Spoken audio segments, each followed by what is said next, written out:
kita harus hidup kudus, saudara? Karena ada satu kuasa penolong yang akan diberikan. Makanya Alkitab berkata, tubuhmu itu adalah bait Allah, bait Roh Kudus. Misalnya Pak Jokowi bilang, Pak, nanti malam saya datang ke rumah Bapak. Saya mau tanya, Bapak bersihin gak itu rumah? Atau Pak Yosia lah, kejauhan Pak Jokowi ya. Pasti dalam hati saudara, terlalu muluk-muluk. Gak mungkin lah Pak Jokowi datang ke rumah saya. Kalau Pak Yosia bilang, Pak nanti malam saya ke rumah Bapak. Bapak rapi-rapiin rumah enggak? Dibersihin, kalau perlu nggak ada satupun kotoran. Ini tamu agung mau datang. Gembala saya nih Pak Yosia mau datang. Kalau Roh Kudus mau masuk dalam hidupmu, dia Roh Allah, Roh Kudus. Namanya saja Roh Kudus. Pasti tempat tinggalnya kudus. Orang itu kan dikenal dari namanya, saudara. Dia nggak mau berdiam dalam kehidupan orang yang penuh kepahitan, iri hati, kebencian. Ini nggak betah Roh Kudus. Saya aja ketemu orang model begini nggak betah, apalagi Roh Kudus. Bener nggak? Saudara ketemu orang yang marah-marah betah nggak? Istri-istri kalau suamimu tiap hari marah-marah, kau betah nggak? Tolong ibu-ibu jawab dengan suara yang keras. Nggak usah takut, nggak usah lihat muka suamimu, lihat saya saja. Kalau suamimu tiap hari marah-marah, kau betah nggak di rumah? Pengen pergi nggak? Bertobat. Ya, hadapi suamimu yang begitu salahmu, kau pilih dia. Ya, tapi jangan kau pergi ke dapur bikin kopi kasih sianida. Ya, nggak ada orang lah betah dengan orang yang marah-marah. Mana ada kita betah? Kita ini kan senang dengan orang yang ketawa-ketawa, sukacita, happy, ya enggak? Dikatakan kalau memang Roh Kristus ada dalam dirimu, kau milik Kristus. Tapi orang yang tidak memiliki Roh Kristus bukan milik Kristus. Kita nggak punya Roh Allah, kita bukan milik Tuhan loh. Nggak mungkin dijemput pada hari Tuhan datang kemudian. Makanya aku Tuhan, aku ibadah di NDC loh. Tiap minggu aku datang loh. Waktu itu Bu Debbie yang khotbah, Tuhan bilang, tapi kau tidak dengar khotbahnya toh. Kau dengar tapi kau tidak masukin ke dalam hati. Iya loh saudara. Ayat yang ke-10, baca 1, 2, 3. Tapi jika Kristus ada dalam kamu, maka tubuh memang mati karena dosa, tapi roh adalah kehidupan oleh karena kebenaran. Tubuh kita ini sudah mati karena semua kita sudah jatuh di dalam kutuk dosa. Tetapi roh kita dihidupkan kembali lewat kematian Kristus, dan roh ini akan memimpin kita ke dalam segala kebenaran. Jadi begitu saudara, kalau ada Roh Kudus, dia memberi kehidupan kepada kita oleh karena kebenaran. Nah kalau nggak ada kebenaran dalam diri kita, yo sama aja kita berarti mati lagi, karena masih daging. Lalu ayat 11, baca bersama 1, 2, 3.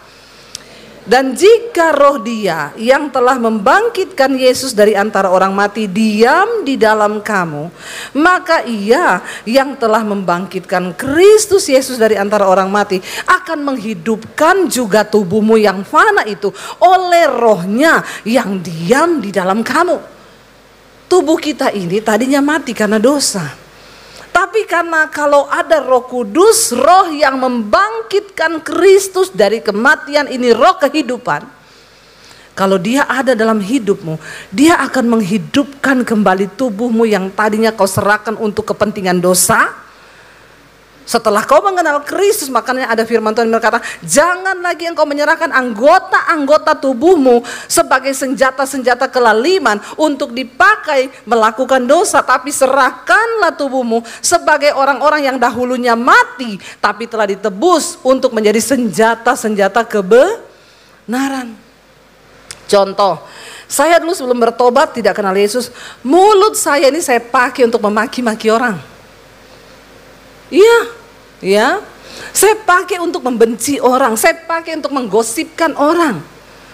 Iya, tangan saya ini saya pakai untuk melakukan dosa, pukul orang, curi barangnya orang. Kaki saya pakai untuk melakukan dosa, pergi ke tempat naik klub, ke dugem. Tapi ketika saya berjumpa dengan Tuhan Yesus, saya menerima dia sebagai Tuhan dan Juru Selamat, saya mempersilahkan Roh Kudus mengambil alih hidup saya. Saya menyerahkan anggota-anggota tubuh saya. Sekarang mulut saya pakai untuk memberitakan firman Tuhan. Udah nggak bisa keluar maki-makian dari sini, nggak bisa. Karena ada Roh Kudus yang menguasai. Nggak betah marah lama-lama itu, nggak betah. Alarm sini bunyi terus, nit nit nit. Kalau pintu mobil saudara kebuka, nggak kekunci, bunyi kan alarmnya. Dia baru berhenti ketika saudara tutup, kan? Roh Kudus begitu, waktu kau marah, dia bunyi terus alarmnya, maka kita tidak sejahtera. Aduh, ini kenapa ya? Roh Kudus ngomong, kamu tuh marah tadi sama suamimu loh. Dalam nama Yesus, ya sana berbaikan supaya alarm ini tidak bunyi terus. Nanti kita pergi abaikan, bunyi terus, nit nit nit nit nit. Saya mau pelayanan, kalau saya lagi jengkel sama suami, saya berangkat kadang ya, dulu kita pelayanan sendiri-sendiri. Ya udah saya berangkat dulu pelayanan, lagi jengkel nih. Duduk di gereja mau khotbah, Roh Kudus nyala, nit nit nit nit nit, mau khotbah, lu nggak layak lo kamu. Kamu tadi marah lo sama suamimu.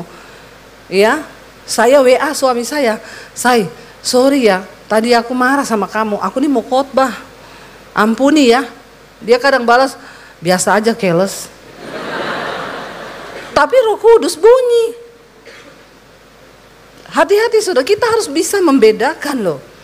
Ya, mana suara setan, mana suara Roh Kudus. Setelah saya bereskan, suami saya udah balas begitu, baru saya alarmnya mati. Loh, nggak usah gitu ya, saya ini disuruh kasih uang sama orang. Saya nggak lakukan nih, bunyi terus alarm itu. Saya tahan sebulan, bunyi terus dia. Itu yang Rasul Paulus bilang, aku ini tawanan roh. Saya pernah saudara dapat suara Tuhan, Roh Kudus ngomong, kamu harus beliin mobil pendeta itu. Saya tengking langsung, dalam nama Yesus. Ini pasti setan. Setan, memang setan. Ya, saya usir jauh-jauh. Itu suara kan nggak ada yang dengar, cuma saya loh. Cuma saya loh. 1 minggu bunyi terus alarmnya, nit nit nit nit nit. Aduh, saya gelisah saudara. Kan enggak ada yang tahu loh, cuma saya loh yang dengar suara itu. Saya tengking terus, dalam nama Yesus, dalam nama Yesus, dalam nama Yesus. Ya, jelas lagi. Kamu harus beliin pendeta itu mobil yang sama kayak punyanya wakil gembalanya. Saya cek harganya 425 juta. Ini saya bersaksi sama saudara. Ya, tapi kalau didengar khotbah saya ini sama orang-orang yang hatinya perlu iri dengki, diangkat lalu gini, halu. Pendeta halu, padahal yang saya kasih mobil itu benar-benar ada. Orang kalau hatinya penuh kebencian itu semua difitnah saudara, ya. Lalu akhirnya saya nggak betah, berbulan-bulan saya tengking itu suara, alarmnya bunyi terus. Akhirnya saya bilang begini, oke Tuhan, kalau ini memang suaramu, saya minta peneguhan sama suami saya. Kalau suami saya bilang iya, berarti itu suaramu. Tapi kalau suami saya bilang tidak, berarti setan. Saya tahu suami saya ini bukan pelit, tapi perhitungan. Beda ya, beda antara pelit sama perhitungan. Kadang saya nabur ke gereja-gereja di desa, kalau agak banyak dia tegur, nggak usah banyak-banyak lah. Kok banyak banget lah, itu yang Tuhan taruh, ya wes nih Tuhan taruh. Ini 425 juta. Menurut saudara besar nggak? Kecil? Besar. Dan saya ini bukan orang kaya yang punya uang puluhan miliar. Tapi saya mau taat sama suara Roh Kudus. Saya tanya sama suami saya, aku dapat suara kayak gini loh. Kita harus beliin mobil pendeta itu gini. Dia diam 1000 bahasa. Dalam hati saya, tolak dong. Lo jujur, pendeta juga manusia. Punya rasa, punya hati. Jangan samakan dengan pisau belati. Ya, lalu suami saya diam 1000 bahasa. Bilang, kenapa kau diam? Ngomong. Saya ini nggak enak loh. Sudah ada 2 bulan nih saya tengking ini alarmnya bunyi terus. Suami saya gini, kamu tahu ndak? Aku sudah dari bulan Januari disuruh. Oh my. Iya, dan itu saya dapat suaranya bulan Juni tahun lalu. Ternyata dia dari Januari Tuhan sudah ngomong. Tapi memang benar perhitungan. Malah disimpan sendiri suaranya. Kayaknya alarmnya sampai hang. error, alarmnya udah, akhirnya mati. Nggak bicara lagi, alarmnya sudah ya jebol kabelnya. Makanya pindah di saya. Oh, saya bilang, oh Tuhan ampuni, kenapa kamu begitu? Coba kalau kamu udah tanya aku, pasti aku dukung kalau itu suara Tuhan. Dia bilang, yo aku mikir mahal mobil ya suruh beli motor ini ya nggak apa-apa, tapi mobil. Akhirnya kami berdua sepakat, saudara, ya kita nih kalau punya Roh Kudus, tapi apakah saya tambah miskin dengan memberi? No, Tuhan kembalikan berlipat-lipat kali ganda. Ya, ini saya bukan mau menghipnotis saudara, nggak usah tepuk tangan, nggak usah. Saya nggak butuh tepuk tanganmu, nggak. Saya butuh kepekaanmu. Ya, nggak usah kebanyakan tepuk tangan orang Kristen tuh di gereja, tepuk tangan, tepuk kaki. Pulang dilakukan nggak firman-Nya? Lihat keluargamu yang susah, kau tolong nggak? Atau kau berdiam diri? Ngerti ponakanmu nggak bisa bayar sekolah, kau tolong nggak? Atau kau keraskan hatimu? Hati-hati loh saudara. Jangan kebanyakan tepuk tangan di gereja. Makanya saya nggak suruh-suruh jemaat tepuk tangan pret. Kamu tepuk tangan juga nggak kamu lakukan, percuma, dinilai sama malaikat. Saudara, kita berdoa supaya ada kepekaan yang Tuhan berikan. Dikatakan di sana, ayat yang ke-12. Jadi saudara-saudara, baca bersama. Kita adalah orang berhutang, tetapi bukan kepada daging, supaya hidup menurut daging. Sebab jika kamu hidup menurut daging, kamu akan mati. Tetapi jika oleh Roh kamu mematikan perbuatan-perbuatan tubuhmu, kamu akan hidup. Ini rahasia besar. Kita orang berhutang, bilang sama Tuhan, Tuhan aku ini berhutang loh. Berhutang apa? Berhutang nyawa Tuhan. Aku berhutang kepadamu, bukan kepada daging supaya kau lagi hidup menurut daging. Tapi kita berhutang kepada Roh. Dan Alkitab berkata, karena kau hidup menurut daging, kamu akan mati binasa. Ada 3 jenis kematian. Yang pertama adalah kematian rohani. Kalau kau itu hidup, pasti hidup, tapi nggak pernah lakukan firman, rohaninya mati. Yang kedua, mati beneran, napasnya habis, ya nggak bisa napas, dikubur, mati beneran. Yang ketiga, mati kekal, saat penghakiman dihukum masuk neraka. Ini yang dicatat di sini adalah mati kekal. Kau hidup menurut daging, mati kekal. Saya nggak main-main loh, saya sampaikan ini saudara, ini penting karena orang Kristen banyak main-main sama dosa. Ya, tetapi dikatakan kalau oleh Roh kamu mematikan perbuatan dagingmu, maka kamu akan hidup. Kuatkan rohmu. Bangun manusia rohmu dengan cara apa? Isi dengan firman. Dengerin khotbah. Saya nih tiap malam live streaming di channel YouTube saya, Debbie Basir TV. Tolong di like, subscribe, dan share. Jangan lupa komen. Loh bener saudara, kebangetan kalau rohmu ndak hidup loh. Sekarang saudara mau dengar khotbah. Di semua ada, saudara dengar di sini ada Pak Yosia jam 8 malam. Banyak hamba-hamba Tuhan yang memberkati, dengerin supaya hidupmu berubah. Supaya dagingmu dimatikan, manusia rohmu kuat. Sehingga dulu kalau marah maki orang, sekarang baru mau marah di hati, sudah gini, dalam nama Yesus aku tidak boleh marah. Ya, Roh Kudus, terima kasih Roh Kudus. Akan jadi seperti itu. Makanya saya sekarang mendengar kesaksian orang-orang, Bu, sejak dengar khotbahnya Bu Debbie, sejak saya ikuti semua firman yang Ibu sampaikan, saya diubahkan. Dulu emosian, marah-marah, sampai berantem sama suami. Sekarang Bu sabar, tiap hari nyanyi. Wih, kalau istri semua begitu, apa enggak gaji dari suami naik? Coba ibu-ibu, ya. Kalau bapak-bapak juga berubah. Kenapa? Karena kalau roh kita kasih makan, roh ini kuat. Kita nggak terhisap oleh keinginan daging terus. Lalu dikatakan semua orang yang dipimpin oleh roh Allah adalah anak Allah. Hanya orang yang dipimpin oleh roh Allah yang anak Allah.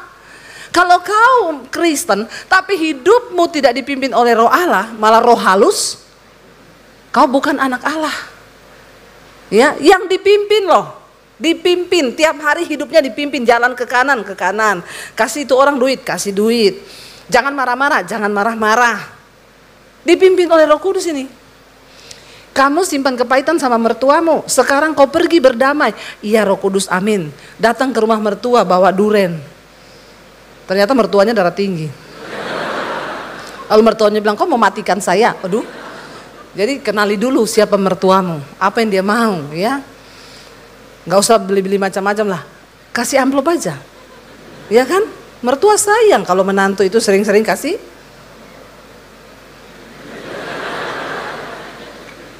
Amin. Itu namanya kau hidup dipimpin Roh.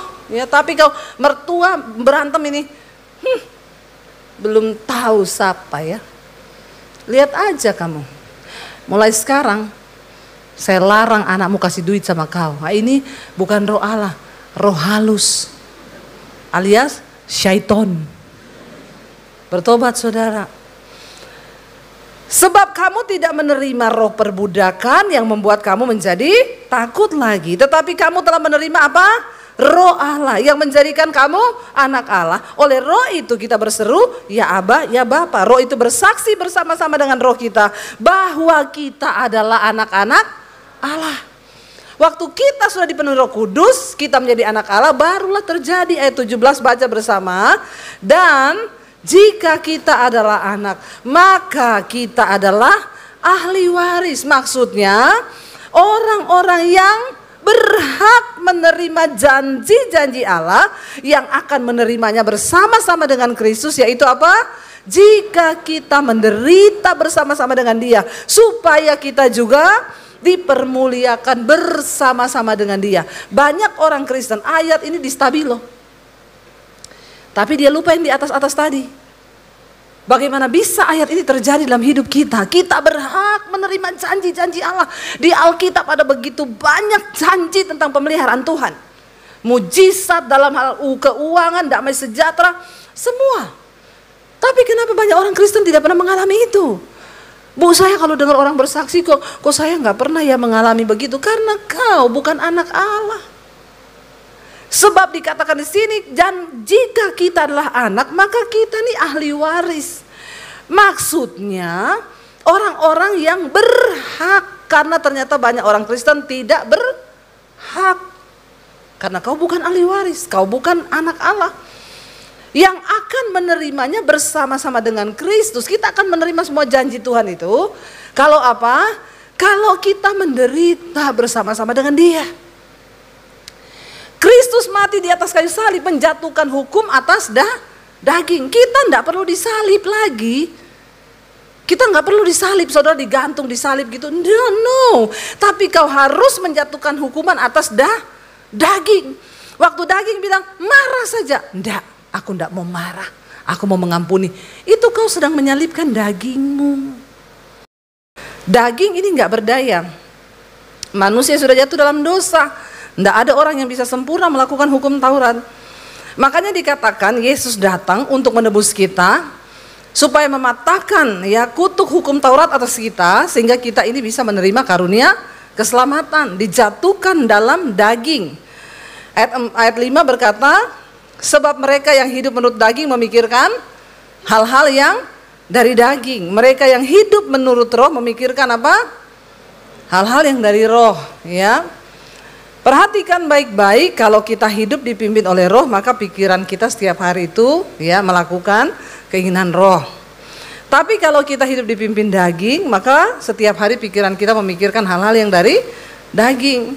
Ya, apa itu hal-hal yang dari daging, saudara? Ya, ada yang tahu? Salah satu saja contoh keinginan daging. Angkat tangan kalau ada yang tahu. Nggak usah takut. Kalau benar tidak dapat sepeda. Salah juga tidak dihukum, ya. Salah satu contoh keinginan daging, saudara nggak tahu, nggak pernah baca ayatnya di Alkitab. Kemana aja kau? Coba satu aja tahu, yang tahu perbuatan daging itu, bukan pengerja ya, jangan. Yang jemaat, apa Pak? Hawa nafsu, ya. Nafsu dicampur hawa-hawa, ya. Iya, hawa nafsu. Galatia pasal 5 berkata, nanti saudara pulang baca Galatia 5 ya. Keinginan daging itu telah nyata. Percabulan, kenajisan, hawa nafsu, nafsu jahat, iri hati, kebencian, dendam, amarah, kepentingan diri sendiri, roh pemecah belah, perseteruan. Rupa-rupa kejahatan ada di dalam daging kita, dan barang siapa hidup menurut daging, dia tidak mungkin masuk di dalam kerajaan Allah. Ya, itu daging. Nah, orang yang hidupnya dipimpin daging, tiap hari yang dia pikir kenajisan, percabulan, hawa nafsu, iri hati, kebencian, dendam, amarah. Ya, yang tiap hari marah-marah, nah itu daging. Nggak usah angkat tangan. Banyak orang nih duduk manis di gereja, tapi sama mertuanya berantem. Ya, sama iparnya berantem. Sama orang tuanya sendiri berantem. Kau daging kau. Nggak ada Roh Kudus. Kalau orang punya Roh Kudus, dia nggak tahan lama-lama berantem. Amin. Ya, Roh Kudus akan jadi alarm, tintit, nit, bunyi. Ya, kalau tiap hari yang ada dalam pikiranmu percabulan, kenajisan, nonton film porno, nggak usah angkat tangan. Saya bisa lihat muka-mukanya dari sini. Hati-hati saudara, itu dosa loh. Jangan kau terus-teruskan. Itu akan membawa dirimu kepada kutuk, percabulan dalam rumah tanggamu. Orang yang tiap hari nonton film porno, cepat lambat tuh pasti selingkuh. Itu kutuk, itu roh, ya. Bukan berarti kau sudah nikah terus kau boleh. Kalau yang tiap hari dalam dirimu itu hanya perpecahan, ya, maka engkau juga tidak layak, engkau daging. Sebaliknya orang yang hidup dipimpin roh, tiap hari dia pikir roh. Buah roh itu adalah apa saudara? Sebutin, buah-buah roh adalah sukacita, damai sejahtera, kesabaran, kemurahan, kelemah lembutan, tidak melakukan tidak sopan, ya, tidak mencari keuntungan diri sendiri, ya. Saudara, itu adalah buah roh. Kalau hidup kita dipimpin roh, setiap hari yang kita pikirin itu.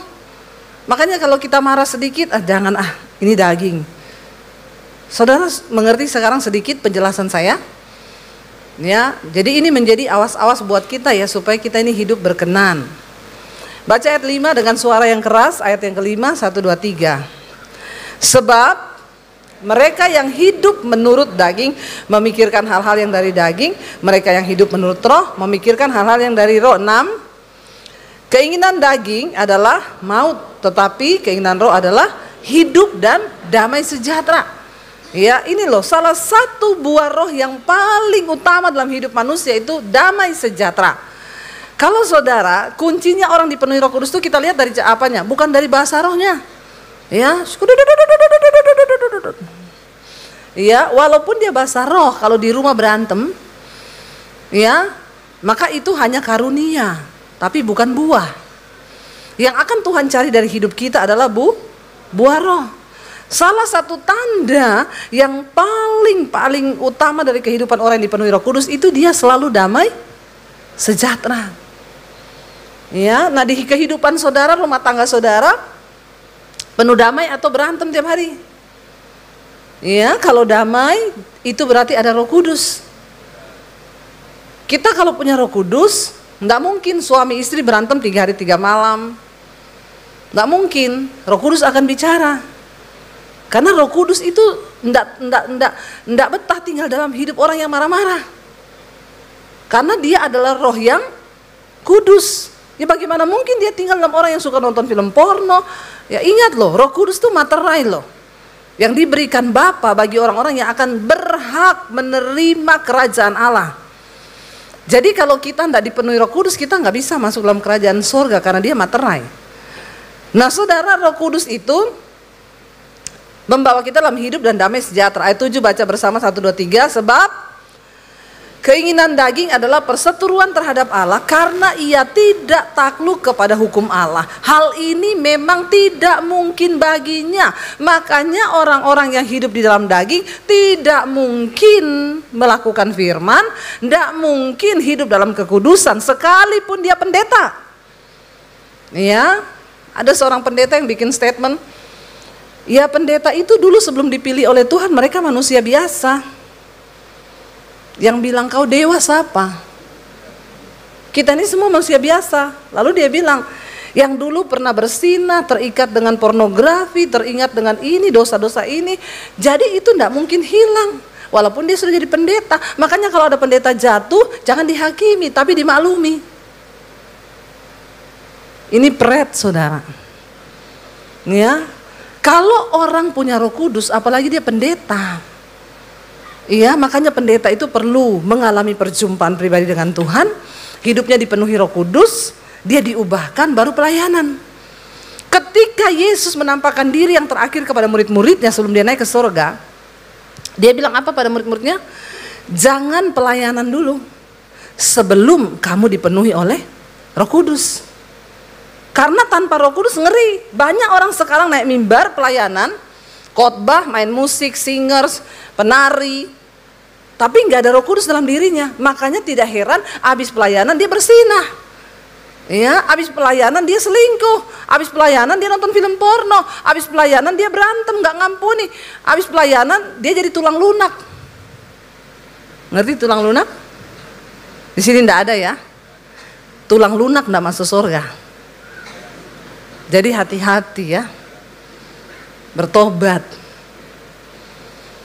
Ya, ditanya kamu laki apa perempuan? Eka aja bingung.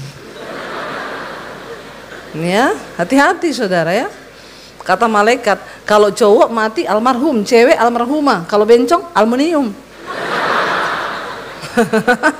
Nggak ada sebutannya. Jangan jadi tulang lunak, berdoa Tuhan sanggup pulihkan. Kalau Roh Kudus dalam dirimu, itu roh Allah yang berkuasa, roh keperkasaan. Ya, enggak ada yang mustahil. Saya sudah layani banyak tulang lunak bertobat sekarang. Nikah, dia bilang, Bu, shalom, terima kasih saya yang ibu layani dulu. Sekarang saya sudah nikah, Bu. Saya tanya, sama cewek apa cowok? Iya toh, itu yang nomor satu saya tanya.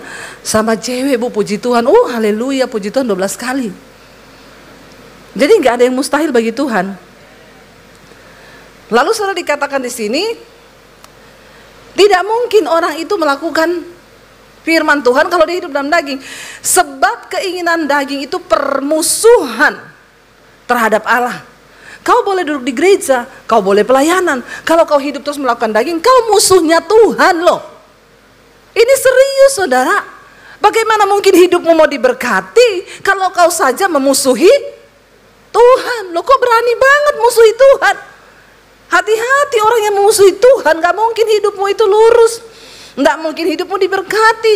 Ya, hidupmu terkutuk karena kau memusuhi Tuhan, sebab kau tidak takluk kepada hukum Tuhan. Iya, makanya dikatakan orang yang hidup mengikuti daging, dia memusuhi Tuhan.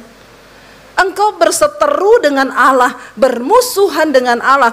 Karena apa? Memang hal itu tidak mungkin baginya. Daging ini tidak mau melakukan firman. Lalu dikatakan di sana ayat 8, baca bersama dengan suara yang keras, 1, 2, 3. Mereka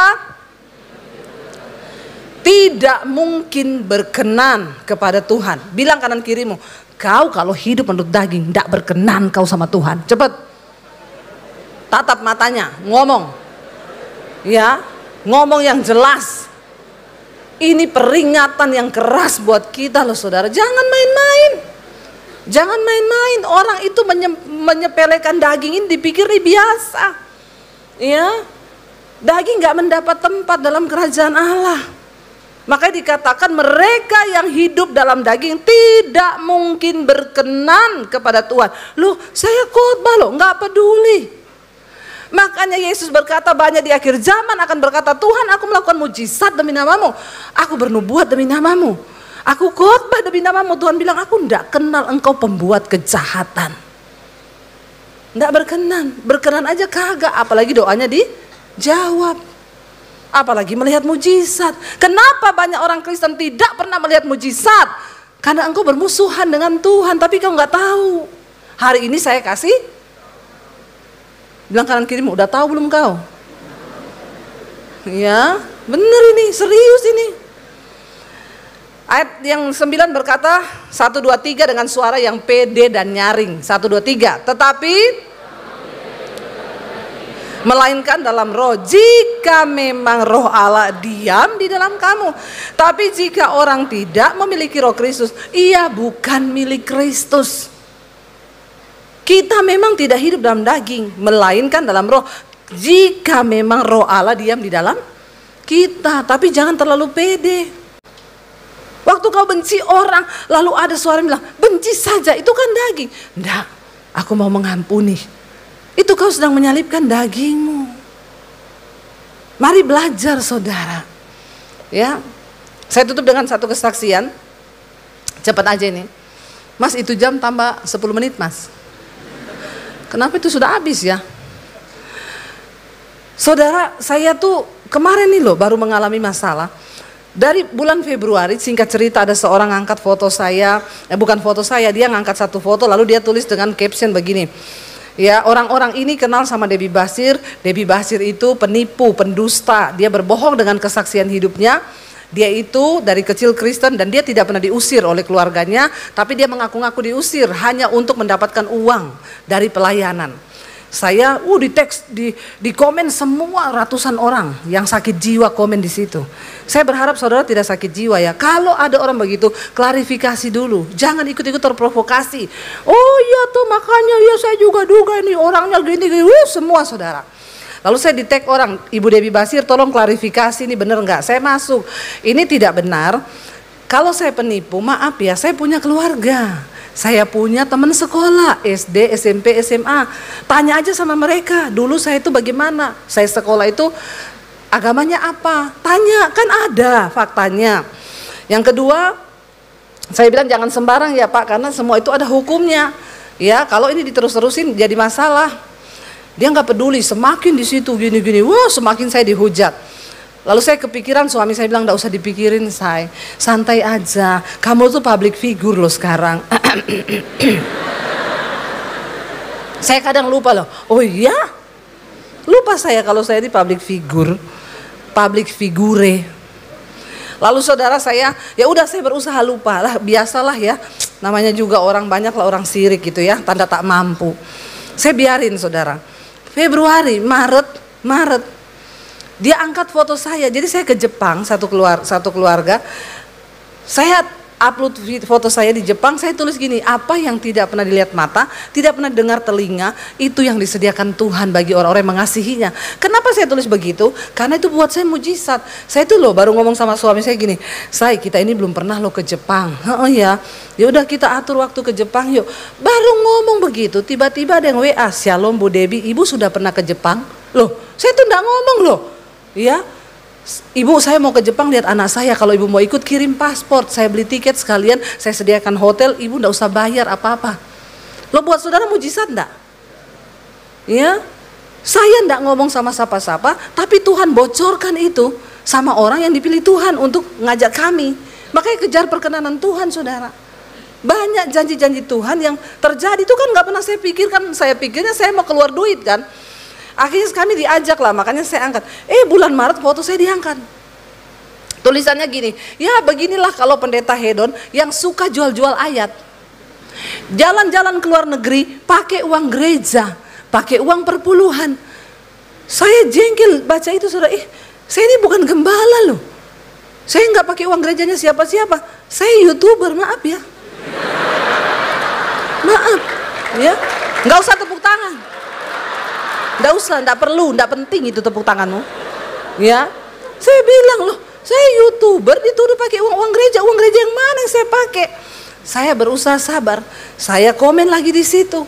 Pak hati-hati ya, Bapak udah angkat foto saya tanpa izin dan ini ujaran kebencian loh. Saya ini nggak pakai uang gereja yang siapa-siapa, malah semakin dihujat, ratusan komen termasuk dari beberapa pendeta.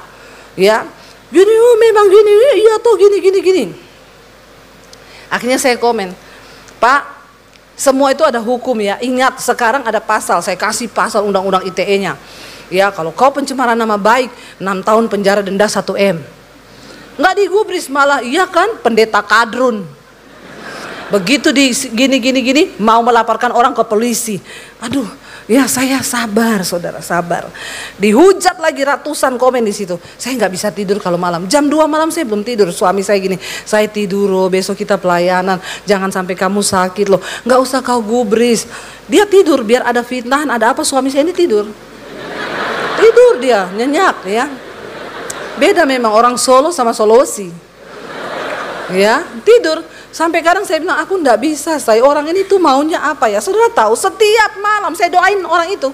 Saya sebut namanya karena Alkitab suruh begitu toh. Tuhan, aku berkati orang ini dalam nama Yesus. Apa maunya dia Tuhan? Tolong Tuhan masalah ini. Karena semakin banyak. Suami saya itu setiap malam itu loh, saya tidur rendah Isa. Kosongkan pikiranmu. Saya itu mau sedih atau mau menangis. Suami saya bilang kosongkan pikiranmu. Tuhan Yesus ya. Kalau saudara mau belajar mengosongkan pikiran, hubungi suami saya ya. Dalam hati saya, gila aku saya kalau kosongkan pikiran, gila. Kau mau saya gini. Bagaimana cara kosongkan pikiran? Coba saudara, Yunda Isa toh. Ya memang aduh saya tuh bingung ya. Dia ngorok, saya enggak tidur lagi. Akhirnya saudara ya udah, ini singkat cerita ya. Lalu saya biarin tuh dari Mei kan, dari Maret saya biarin, Maret, April, Mei saya lagi pelayanan di Palu. Ada orang kirim screenshot, Bu, ibu kenal orang ini, dia lagi. Kenapa Bu? Nih dia inbox saya. Kata-katanya jangan percaya Debbie Basir itu pembohong, penipu, gini. Wah ini sudah nyerang pribadi. Saya tanya sama suami, ini gimana saya? Dia bilang, ya udah ini sudah enggak benar loh, kita lapor polisi aja. Saya telepon teman saya polisi, Pak kayak begini, saya fotoin semua. Ini bisa diperkarakan? Bisa Bu, sangat bisa. Ini kena pasalnya berlapis, pencemaran nama baik, perbuatan tidak menyenangkan, ini semua ada hukumnya. Hati-hati saudara ngupload foto. Kalau saudara tidak izin orang dan orang merasa itu dia tidak senang, dia bisa lapor saudara. Jangan upload foto saya gendut, saya bisa lapor saudara. Karena itu perbuatan tidak menyenangkan. Kadang jemaat minta foto sama saya, dia upload foto, dia cantik, saya begini. Saya itu tidak menyenangkan loh ya. Kau cantik tuh saya jelek, hati-hati sekarang. Apalagi saya kelihatan gendut banget, dia langsing. Oh ini bahaya saudara, ada hukum pidana loh. Akhirnya teman saya bilang gini, Bu, ibu mau lapor, itu berarti di penjara. Tapi kalau ibu mau berdamai, bikin pengaduan saja. Akhirnya kami mengadukan lah. Saya cuma minta 2 syarat. Kalau orang ini mau kapok, dia bertobat, kami ampuni. 1 syaratnya dia harus hapus semua ujaran kebencian di Facebooknya terhadap semua pendeta, karena ada banyak pendeta di situ. Ya turunin semua, termasuk tokoh-tokoh agama yang lain, diangkat juga sama dia, turunin. Yang kedua, saya minta kamu bikin video klarifikasi. Saya sudah menyakiti Ibu Debbie Basir, memfitnah dia gini. Udah akhirnya dipanggil sama polisi, singkat cerita. Dia upload video. Ya, uploadnya begini. Tanggal sekian saya ada upload foto Ibu Debbie sekeluarga tanpa izin Ibu Debbie, sehingga saya ini dituntut. Menurut saudara, ya, tambah fitnah lagi toh. Lalu saya diancam begini, akhirnya saya, waduh yang masuk semua hujatan. Memang iya toh dasar pendeta begini, ratusan. Ya itu orang-orang sakit jiwa. Saya dikasih tahu orang, Bu itu dia sudah upload video, saya lihat, waduh saya dihujat semua. Saya telepon langsung, Pak, berarti saya teruskan ke laporan ya. Bapak siap-siap aja di penjara ya. Kumpulin semua bukti kebohongan saya, kita selesaikan di kantor polisi. Itu Bapak angkat video, saya semakin dihujat. Mana Bu Bada itu? Gini. Iya Bu baik. Ibu maunya apa? Take down itu video ya. Terus ya udah Bapak bikin video lagi yang sesuai arahan saya. Iya Bu, siap Bu, tapi jangan dilaporkan. Iya, cepat turunin. Sudah Bu, sudah. Mana Bu? Saya tulis ya, Bapak bikin video. Saya tulis saudara. Saya bernama ini memohon maaf sudah mencemarkan nama Ibu Debbie, menuduh Ibu Debbie fitnah gini. Saya tulis, saya kirim. Cepat saya tunggu. Iya Bu, sabar 1 jam lagi ya. Soalnya anak saya lagi pergi. Cepat. Saya panas hati. Teman-teman penjarakan Bu, penjarakan semua. Ini orang nggak kapok gini. Biar kapok, biar dia rasa di penjara. Saya lagi nunggu videonya saudara, emosi saya, tiba-tiba Roh Kudus datang. Tiba-tiba Roh Kudus ngomong gini, kenapa kamu terlalu sibuk membela harga dirimu, memulihkan nama baikmu. Kamu suruh dia bikin video, kamu dikte dia bahwa kamu benar, kamu itu bukan pendusta, bukan pembohong. Kenapa kau begitu sombong? Kenapa kau tidak lebih suka menderita kerugian daripada engkau juga melakukan hal yang sama seperti yang dia lakukan? Aku nih loh Tuhan, aku diludahi mukaku, aku disalibkan untuk dosa-dosamu. Kenapa kau nggak bisa belajar kerendahan hati dari aku? Saya diam saudara, tiba-tiba daging saya semua lemes. Saya meneteskan air mata. Air mata saya mulai jatuh, saya bilang ampuni saya Tuhan, ampuni saya, Roh Kudus ampuni saya berdosa. Saya langsung ambil HP, saya telepon dia, saya bilang, Pak, saya mau minta maaf sama Bapak, saya salah Pak, saya sombong, saya angkuh, saya suruh Bapak begini, saya mohon maaf Pak. Bapaknya malah ngomong, sabar ya Bu, setengah jam lagi kok saya bikin videonya. Iki piye saudara. Memang orang kalau nggak peka sama Roh Kudus ya. Iya Pak, sabar Pak, Bapak sudah 7 jam dari tadi. Terus akhirnya saya, enggak Pak, saya cuma minta satu, Bapak jangan upload video apapun. Bapak mengintimidasi saya loh Pak. Lihat-lihat jam dari tadi loh Bapak. Terus iya, akhirnya saya bilang gini, ya udah Pak, saya minta maaf, dia malah kaget, dia bilang, "Loh Bu, kenapa jadi Ibu yang minta maaf? Saya yang salah." "Enggak Pak, enggak apa-apa, saya minta maaf sama Bapak." Dia bilang, "Bu, saya baru kali ini loh ketemu Ibu, benar-benar hamba Tuhan." Lalu pikir saya hamba hantu. Selama ini saya ini hamba Tuhan, tapi saya baru kali ini. Akhirnya saya berdoa buat dia saudara, saya berkati dia. Saya bilang, sekarang terserah Pak, walaupun teman-teman Bapak mau katain saya, mau hina saya, mau apa, saya tidak peduli. Sebab biarlah Tuhan yang tahu hidup saya. Saudara, ketika Roh Kudus ada dalam dirimu, kedaginganmu mati. Kau hidup dipimpin oleh Roh. Saya undang para imam musik maju. Saudara, mana peranan Roh Kudus dalam diri kita? Apakah kita di dalam rumah pun kita berantem suami istri tanpa ada kendali? Kau tidak akan dijemput loh oleh Tuhan kalau kau tidak punya materai Roh Kudus. Tapi kalau ada Roh Kudus dalam hidup kita, maka Roh Kudus yang akan meneguhkan kita. Kita bangkit berdiri bersama.